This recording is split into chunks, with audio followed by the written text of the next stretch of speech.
की उथल पुथल मची हुई है और निफ्टी हर निशान में है। 6 अंकों की हल्की सी तेजी है और निफ्टी बैंक की जो बढ़त है वो है करीब करीब 200 अंकों के आसपास की। लेकिन निफ्टी की तेजी में आज योगदान अदानी एंटरप्राइजेस का भी है। 6% से ज्यादा की तेजी के साथ ये शेयर है निफ्टी का टॉप गेनर। तेजी के अहम ट्रिगर्स क्या हैं, पूरी जानकारी लेकर हमारे सहयोगी वरुण दुबे हमारे साथ जुड़ गए हैं। वरुण बताइए, क्यों भाग रहा है अदानी एंटरप्राइजेस? देखिए, वैसे तो अडानी ग्रुप के जितने भी स्टॉक्स हैं सब में आपको तेज़ी देखने मिल रही है और इसके काफ़ी सारे कारण हो सकते हैं। लेकिन एक जो माइलस्टोन इन्होंने अचीव किया है ओवर द वीकेंड, उसको अगर आप उस पर नज़र डालेंगे तो नवी मुंबई एयरपोर्ट जो है उसमें पहली वैलिडेशन फ़्लाइट जो है वो यहाँ पे उतरी है। देखिए, वैलिडेशन फ़्लाइट बेसिकली आप इसको एक टेस्ट फ्लाइट के जैसे देख सकते हैं, जिसमें कोई यात्री नहीं था। केवल यहाँ पे जो उपकरण है उसकी जांच करने के लिए कहीं ना कहीं ये जो वैलिडेशन फ़्लाइट है उसको उतारा गया है। और ये छत्रपति शिवाजी महाराज इंटरनेशनल एयरपोर्ट जो है वहाँ से इसने उड़ान भरी थी और नवी मुंबई एयरपोर्ट जो है वहाँ पे इसने लैंडिंग जो है वो की है। तो अब माना जा रहा है कि कंपनी को जल्द जो है वो डीजीसीए से एरोड्रम लाइसेंस जो है वो मिलने की उम्मीदें लगाई जा रही है। देखिए, अब कहा यह जा रहा है कि अप्रैल से जो है वो यहाँ पे अप्रैल में ये जो नवी मुंबई एयरपोर्ट है उसका उद्घाटन जो है वो हो सकता है और मई में जो है वो कमर्शियल उड़ानें जो है वो यहाँ से शुरू हो सकती है। और इंटरनेशनल उड़ानें जो है वो 2025 में शुरू होने का अनुमान लगाया जा रहा है।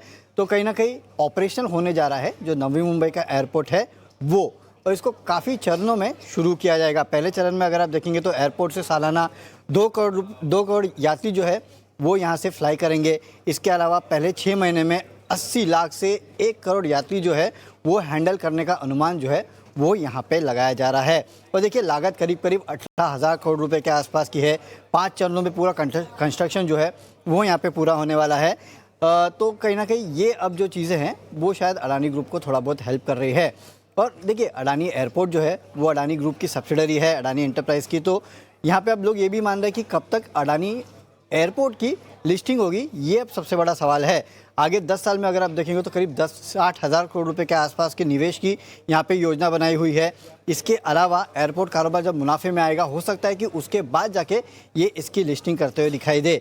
वैसे भी देखेंगे तो अडानी ग्रुप के पास कुल मिला के करीब 8 एयरपोर्ट्स है जिनको हैंडल करते हैं। उसमें नवी मुंबई इन दोनों का एयरपोर्ट भी है। और साथ ही साथ अगर आप देखेंगे तो बेंगलुरु, गुवाहाटी, जयपुर, लखनऊ, ये तमाम जो एयरपोर्ट्स है उनको अडानी ग्रुप जो है वो यहाँ पे हैंडल करता है। तो वैसे तो अडानी ग्रुप के स्टॉक्स में जो तेज़ी आई उसके काफ़ी सारे कारण हैं, लेकिन एक जो माइलस्टोन है वो इन्होंने अचीव किया है। तो थोड़ा बहुत फ्यूल जो है यहाँ से भी मिला है अडानी ग्रुप स्टॉक्स को। ठीक है, निश्चित तौर पर फ्यूल वहां से मिला है और बढ़िया फ्यूल मिला है वरुण। 6.5% ऊपर अदानी एंटरप्राइजेस का शेयर आज कारोबार कर रहा है, वो भी जब बाजार थोड़ा डामाडोल है। लेकिन अडानी ग्रुप के इस शेयर में कोई हम उथल पुथल देख नहीं रहे हैं। अब देखिए, डे हाई के आसपास ऑलमोस्ट जाके ये ट्रेड कर रहा है। 6.5% का उछाल है। कुणाल जी, अडानी एंटरप्राइजेस, अब हम दिन के बीचों बीच खड़े हैं। क्या व्यू है आपका शेयर को लेकर, जिनसे मान लीजिए छूट गया? हालांकि देखिए, मौका मिला है, ऐसा नहीं कि शुरू होते ही ये ऊपर था उतना ज्यादा। अब क्या करें?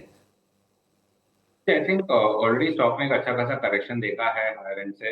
एंड जो ये पूरा गैप बना था स्टॉक में, जो गैप डाउन ओपनिंग हुआ था स्टॉक के लिए 2800 से लेकर सीधा 2500 पे खुला था। कहीं ना कहीं हम वो गैप में अभी एंटर हो रहे हैं। हमने पूरा एक कंसोलिडेशन का फेज देखा डाउनवर्ड साइड पे। आज के ट्रेडिंग सेशन में हमने वॉल्यूम देखे स्टॉक में, तो यहाँ से एटलीस्ट एक पुल बैक आना चाहिए। जरूरी है कि स्टॉक आज एटलीस्ट ये जो रेजिस्टेंस है स्टॉक को 2535 का, उसके ऊपर क्लोजिंग दे। फिलहाल उसके ऊपर ही ट्रेड कर रहा है। अगर इसके ऊपर क्लोज करता है तो एक कंफर्मेशन आ जाएगा कि मोमेंटम स्ट्रॉन्ग बन चुका है और वहां से जो पुल बैक रैली रहेगी वो स्टॉक को 2750 तक लेके जा सकती है। तो व्यू बुलिश है। करंटली जो लोअर एंड पे अभी सपोर्ट बन गया है स्टॉक का वो है 2490 का। तो जब तक 24990 नहीं तोड़ता है तब तक व्यू बुलिश है। ठीक है, 2490 के ऊपर बुलिश स्टैंस से अडानी एंटरप्राइजेस। अब एक और ऐसे शेयर की बात करते हैं जहां पर आज हम एक्शन देख रहे हैं। हालांकि अगर आप प्रतिशत में देखेंगे तो एक्शन आपको ज्यादा दिखेगा, रुपए में देखेंगे तो कम दिखेगा। वो शेयर है वोडाफोन आइडिया का। दरअसल कंपनी ने 11,650 करोड़ रुपए का कर्ज चुकाया है और बैंक गारंटी को लेकर भी टेलीकॉम विभाग से एक राहत मिली है। ये राहत क्या है, डिटेल्स क्या, जरा समझ लेते हैं हमारे सहयोगी जिन्हें नागर हमारे साथ जुड़ गए हैं। जिन्हें शेयर में तेजी तो है 4 साढ़े 4% के आसपास की, बताइए क्या खबर है, क्या डिटेल्स हैं आपके पास? बिल्कुल वोडाफोन आइडिया फोकस में रहेगा। पहले जो एक बड़ा रिलीफ देखने मिल रहा है। डिपार्टमेंट ऑफ टेली कम्युनिकेशंस ने है जो एक बैंक गारंटी थी, रिक्वायरमेंट थी, उसको कम्प्लीटली वेव्ड ऑफ कर दिया है। अगर हम बैंक गारंटीज़ की रिक्वायरमेंट देखें तो वो सबमिट करनी थी जो भी ऑक्शंस हुए थे 2021 के पहले के उसको लेकर, और जो भी बैंक गारंटीज़ है करीब 24,800 करोड़ रुपए की बैंक गारंटीज थी जो वोडाफोन आइडिया के तरफ से रिक्वायर थी। तो ये जो सारी बैंक गारंटीज इसको कम्प्लीटली वेव्ड ऑफ कर दिया है। 2012, 2014, 16 और 21 में ऑक्शंस में जो कंपनी ने एक्वायर किए थे स्पेक्ट्रम, उसका bank guarantee completely waived of किया है। हालांकि एक वन टाइम पेमेंट कंपनी को करना पड़ेगा, जो 2015 के ऑक्शन में हुआ था उसके लिए एक पेमेंट करना पड़ेगा। और ये वेव ऑफ जो किया है बैंक गारंटी सिर्फ वोडाफोन आइडिया के लिए नहीं है, याद रखिएगा भारती एयरटेल और रिलायंस ये दोनों के लिए भी लागू होगा। इसके अलावा एक दूसरी जो ट्रिगर है कंपनी के लिए जहाँ पे फोकस में रहेगा वो है पेरेंट कंपनी ने अपने जो प्लेज है उसको रिलीज़ किया है। वोडाफोन ग्रुप ने करीब 11,650 करोड़ के जो अपने ड्यूज़ थे, कर्ज थे, उसको रिलीज़ किया है। उनके जो प्लेज शेयर्स थे वोडाफोन आइडिया में उसको कंपनी ने रिलीज़ किया है।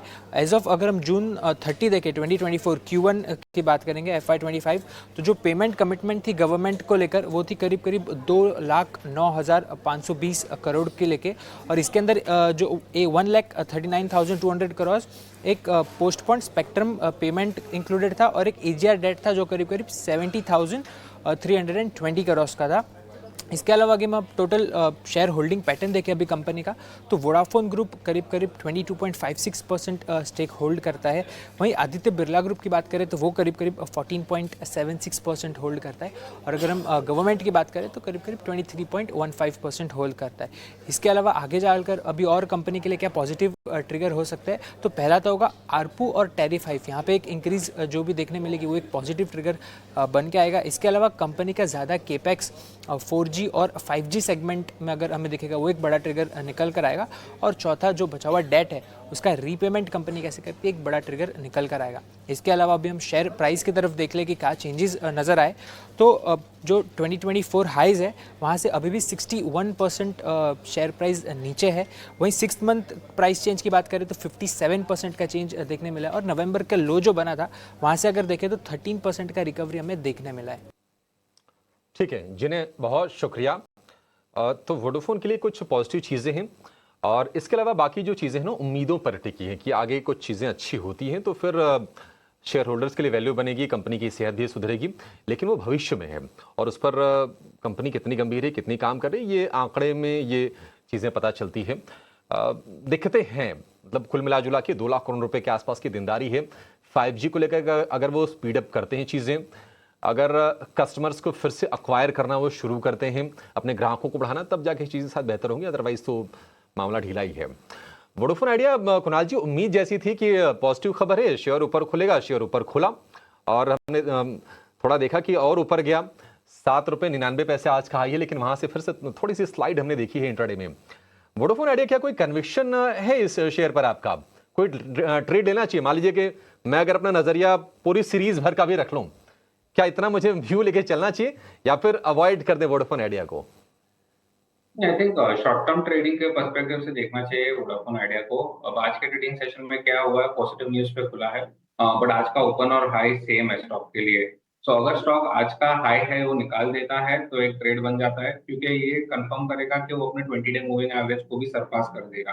सो क्लियर कट थोड़ा बाइंग मोमेंटम आएगा। सो मेरा कंडीशनल बाय रहेगा अगर आज का हाई निकालता है, जो कि हायर एंड पे 7.8 7.9 के आसपास है। वो हाई अगर निकलता है तो आप ट्रेड ले सकते हैं हायर एंड पे वोडाफोन आइडिया पे 8 के आसपास है, तो अगर 8 का लेवल निकलता है तो आप बाय करिए।